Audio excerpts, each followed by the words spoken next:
There were, obviously, the last week when you look at how we started the game, just almost completely opposite this week. So thankfully, when one side of the ball is struggling, then the other two sides, they need to pick that side up. And tonight our offense did that as we started the game, and so did special teams. So how important that is to be able to play complementary football. I thought our line of scrimmage play was much better from the offensive line. Mockaby ran tough. All the runners really ran hard. Yards after contact, which was good to see. We left a couple of plays out there with drops that we haven't seen. So that focus, and you add those two plays that I can think of just top of my head, things are a little bit better. I thought the offense really, the plan that they had going into it, they were in complete control the entire time and listening on that side. They had answers throughout the game on the looks we were getting. Defensively, after the first two series, I thought we calmed down and played smart football. We were a little bit slow for whatever reason as we got started. We saw the formation, we had checks into that, we just didn't get it executed. So Coach Shear, the defensive side, they made some changes and went a couple of things that we had repped this week that we didn't think we were going to get to early on, but we had to. And the players did a great job on understanding what we needed to change and then going and changing it. I do believe Southern Illinois is going to win a bunch of games. I think they're a gritty team. I've got a lot of respect for the way they play the game. I think their head coach is really good. They've got some toughness about them. So I would like to give them credit as well. I said it last week, and I don't know if people will listen and understand this, but winning is really hard. And you got to find a way. You got to find an edge on how it takes to get your team there, and I'm never ever going to apologize for winning. So we understand the challenges that are upcoming. We understand we're not anywhere close to what we will be as a finished product. We'll continue to strive in every single area. We're excited about getting into conference play next week, and what a crowd tonight at Ross 8. You talk about the band, you talk about the student section, you talk about the fans, with the lights, the music, and all the different things. We will continue to work to create this one of the toughest places to play in college football. And it happens because there's so many moving parts that make it work. And tonight was a lot of fun to be in that environment. I know our kids enjoyed it. I certainly did. You could feel it, and very thankful for the Purdue fans on what that looks like, and can't wait to see you again here in 7 short days. So I'll answer any questions that you guys have. Barry, what did you identify as the culprit, I guess, on those first two drives that you were giving up the big chunk plays beyond just being a step slow, and then how did you get that corrected? Yeah, one of them was we didn't get, they went in an empty formation. We didn't get the check across the board on the back end. We're this slow getting it done. So that was the first one. And then the second one, the first drive, we had them on two different third downs. They extended the drive on third downs. We were in position, didn't make a play, outside leverage one time. Should have been a little bit tighter. We played inside the receiver. Quarterback made a nice throw in the corner route. And then on the over route, he was just uncovered. And that was a breakdown in coverage. Really wasn't anything other than communication from that. So Coach did a great job settling them down, showing them the pictures on what we were getting, understanding as long as we can get everybody on the same page, we're going to be okay. Yeah, Barry, just what was the plan tonight to ride Devin Mockaby? I think he had a career-high 32 carries for a rushing attack that had over 200 yards on the ground.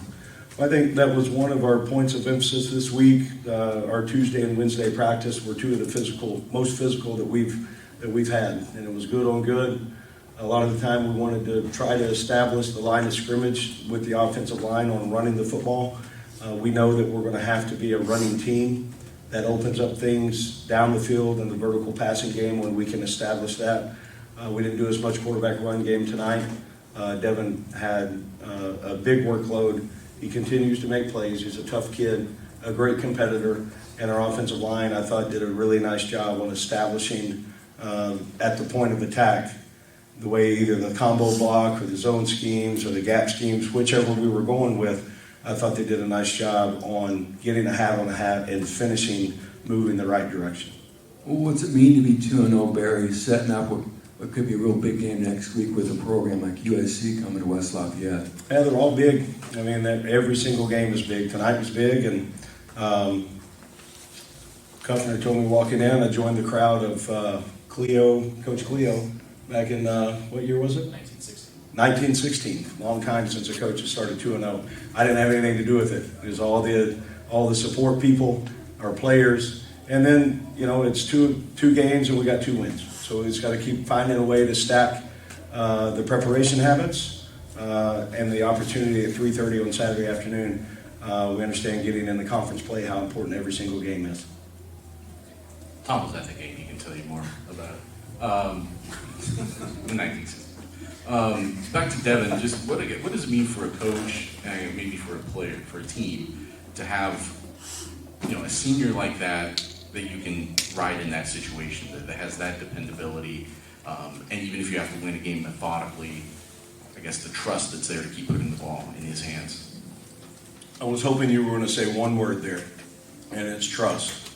And you know how hard it is to earn trust in today's world. It's really, really hard to earn, and it's so easy to give away. But every single day that I have been here, Devin Mockabee has earned trust with everybody around him. Going to be a mechanical engineer graduate in the near future. He brings it every single day at practice. It doesn't matter if it's a walkthrough, a run-through, in the weight room, in the meetings, whatever it is. I know exactly what we're going to get out of Mock.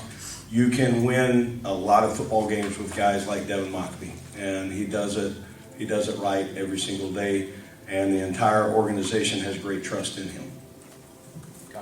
Hey, Coach, Kyle, Sports Report. You talked about the fans, you talked about the students. That was my original question, but I'm going to pivot to what makes this place so special? You've been here a couple games. I mean, this is a special place, and what does this mean to you being here, the coach at Purdue?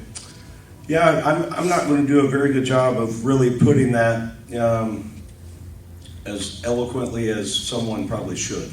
But you look at the Purdue way, and you look at what will win here, what is the way to build a program and a foundation. It's been really easy for me to look at Coach Painter and men's basketball, Coach Shondell and women's volleyball. I went and spoke to the band, and there are 500 members there.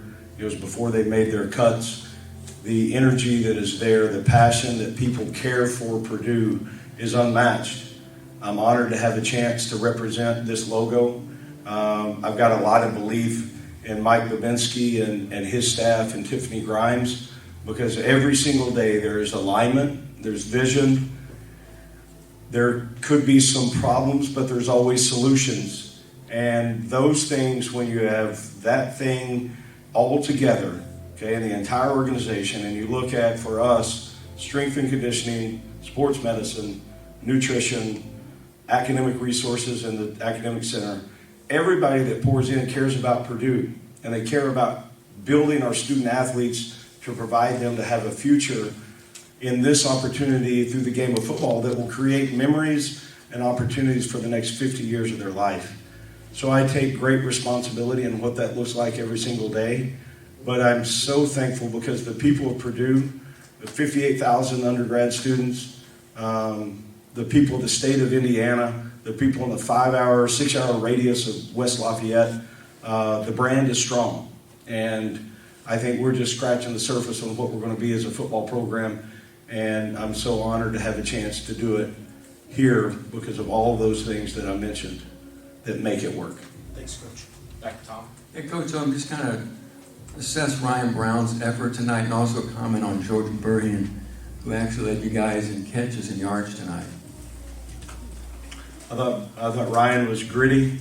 He overcame a couple of, I think you look at 2 drops, that's hard because they were, good balls and that happens, but he knows he can't have a bad day. He's got a bill goes up around him no matter what happens on to the next play. He's got to be stoic in what his approach is, and I thought he did a nice job. He ran tough when his number was called. And then, guys, I could go on everything that George Burheen did. From, there's a number of guys that were here in the spring when he broke his leg, and it was a terrible, terrible injury. But he had a when you have something that goes into that, number one, you've got to have great determination to come back from something like that. You've got to have great determination from the student athlete. You can put a check mark by that. George attacked it every single day. You've got to have a great medical team in every way that number one, did the procedure. Okay, number two, in sports medicine, that went full activation on return to play and what that looks like in every single area. Strength and conditioning on getting him back in a position to be able to play. And then all those people working together, and it gets down to that was hit every single time, but then it goes back to George on how determined he was to get back. And it was a long, tough road for him to overcome the things that he did throughout that process. I've got so much respect for him and the way he played tonight. He's going to have a heck of a year, and what a wonderful young man he is, and a great representative of our great university. Barry, you mentioned earlier defensive communication, and there were a couple instances I noticed Charles put a guy in the right spot, and that guy ended up making the play. And this is a guy who came here, he played for you last year, but he came here after the spring. Did you kind of notice that he was that type of player at UNLV, and he was probably somebody you needed to target in the portal? He's going to be a great player, and the things that make him great, number one, he's physically talented. He's got great football IQ. What I noticed when we had him as a freshman last year, we had a really good player ahead of him in Jackson Woodard. But everything that Woodard did, Charles tried to replicate. And if we were in a walkthrough and the one defense was out there, Charles was 30 yards behind the one defense, getting the call, the signal. You could tell he was having self-talk through that call, making the checks that he needed to his own air. And then he was taking his steps as a linebacker does, getting a million reps when he wasn't in the game. So we're really excited about him being here. We think he's got a tremendous future. He's a dedicated player to the team. He's a team guy. He does have football smarts, and the linebacker position is not counting the quarterback. It's probably the hardest position to play in our system because we put so much on that spot.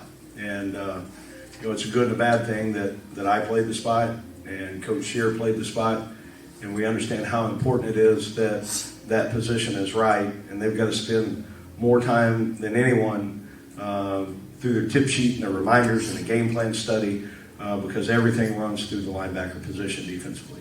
Nathan, last question.